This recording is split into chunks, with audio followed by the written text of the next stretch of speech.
Halo, udah seminggu nggak upload video. eh karena kemarin itu aku pindah. Jadi aku pindah dari kos lamaku ke tempat yang sekarang. Nah, eh untuk kenapa aku pindah kos? Sebenarnya itu karena sesimpel kos yang lama itu nggak nyaman gitu. Jadi secara desain ruangan itu kurang bagus lah, dia mengurung panas gitu. Jadi apalagi tinggal di Medan kan, jadi panasnya pol-polan dan selalu nggak betah ada di kamar. Akhirnya pindah ke kos yang baru. Lihat ada celana di sana, ada hanger, ada gorden. Jadi pindah ke kos yang baru. Sekitar udah 2 hari sih di sini. So anyway, maaf gak upload selama seminggu. Karena kan harusnya seminggu 2 kali. Jadi aku tuh terakhir upload di Jumat kemarin. Dan aku rekaminnya di hari Kamis. Dan besok udah Jumat. Jadi udah seminggu lah hitungan aku gak upload. So sorry. Dan kita masuk ke topik pembahasan kali ini, di mana aku akan ngebahas tentang buku yang baru aja selesai aku baca. Judulnya Tentang Kamu dari Terelie. Yang cover bukunya sepatu gitu warna coklat.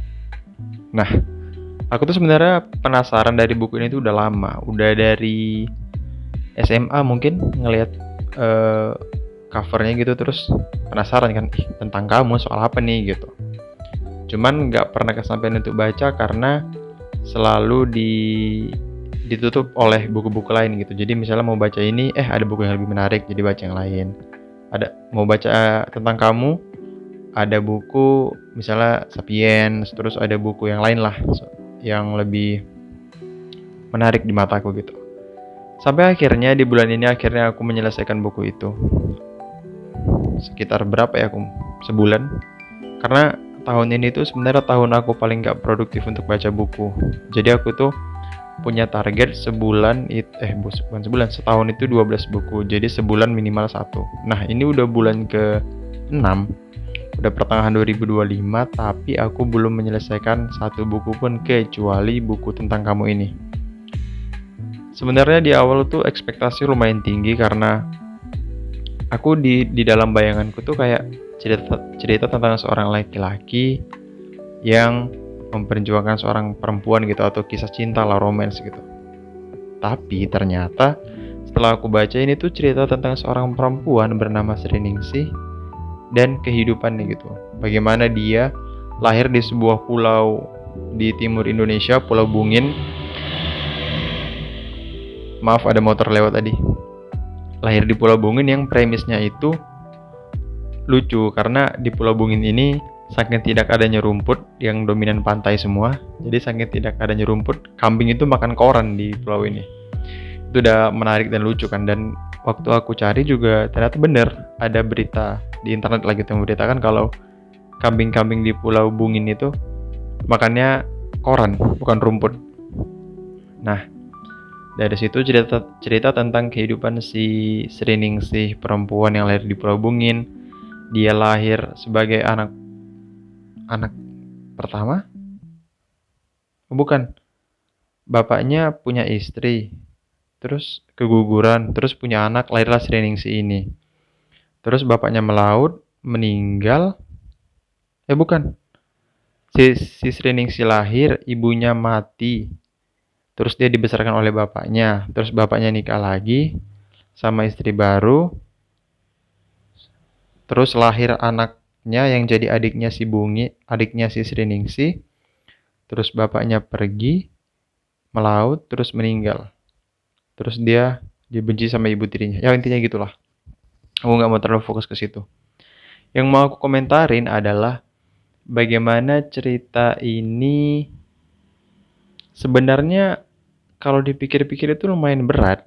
Cuman karena kita melihat dari sudut pandang ini tuh novel, kayak ceritanya ya udah aja gitu. Nggak tahu ya apakah dari gaya berceritanya, tapi kan Terelie selalu begitu ya. Maksudnya dari SMP aku udah baca buku-bukunya Terelie dan mostly tuh kayak gitu ceritanya. Ada seseorang hidupnya awalnya susah, awalnya sedih, perjalanan hidupnya penuh rintangan dan kesedihan yang nggak masuk akal gitu, terus tiba-tiba waktu besar sukses, punya harta triliunan, dan nggak make sense aja gitu untukku. Mungkin untuk anak-anak kecil dan remaja itu menyukai cerita kayak gitu itu karena memang membangun harapan kan ceritanya. Tapi untuk aku sendiri nggak kena. Maksudnya untuk orang yang menjelang dewasa mungkin cerita-cerita Terelie itu kurang mengena. Ini dalam setidaknya di aku ya, di konteks diriku sendiri itu kurang kena. Dan selama baca ya udah gitu, nggak meninggalkan kesan sih. Itu sih kata yang paling tepat. Tidak meninggalkan kesan. Jadi kayak makan ya udah aja gitu. Kalau diibaratkan makan gitu ya, makan kayak makan sehari-hari makan dan ya udah, nggak ada kayak wah ini hidangan terbaik yang pernah aku makan atau hidangan ini rasanya unik, nggak ada. Jadi semuanya berjalan dengan biasa aja dan selama aku membacanya juga ya enak sih, bisa cepet karena itu ringan, bahasanya juga biasa, walaupun cerita tokohnya tetap tidak masuk akal karena ya dari seorang anak yang di yang yang dibesarkan oleh bapak tunggal, terus bapaknya meninggal, terus dia dibesarkan oleh ibunya yang jadi ibu tiri kejam. Dari kecil udah bangun jam 4 pagi, nyari kerang, sekolah, pulang malam. Ya, maksudku kurang kurang aja di aku gitu. Terus dia menjelang remaja pindah ke pesantren, di pesantren nyikat WC, segala macam, melakukan hal-hal yang baik lah. Terus ada plot twistnya sedikit, ceritanya ada nyambung ke kejadian pemberontakan PKI di tahun 65 ya. Pemberontakan PKI 65 ada masuk tipis-tipis di situ. Dan itu aku cukup cukup pas baca tuh kayak, lah kok malah kesini ceritanya gitu. Karena walaupun ceritanya dibilang ringan tapi ada bahasa yang menurutku kalau dibaca anak kecil tuh kayak sadis banget gitu, serem. Tapi ya cuman sedikit aja sih, cuman kayak selingan aja. Dan itu lumayan menambah bumbu cerita. Sebenarnya di premis awal aku agak pesimis ya karena bercerita tentang seorang yang bernama Zaman. Dia again tokoh-tokoh Terelie, orang dari daerah pindah ke luar negeri jadi kaya raya dan sukses gitu. Seakan eh, terlalu tidak masuk akal ceritanya. Tapi ya udahlah namanya novel kan.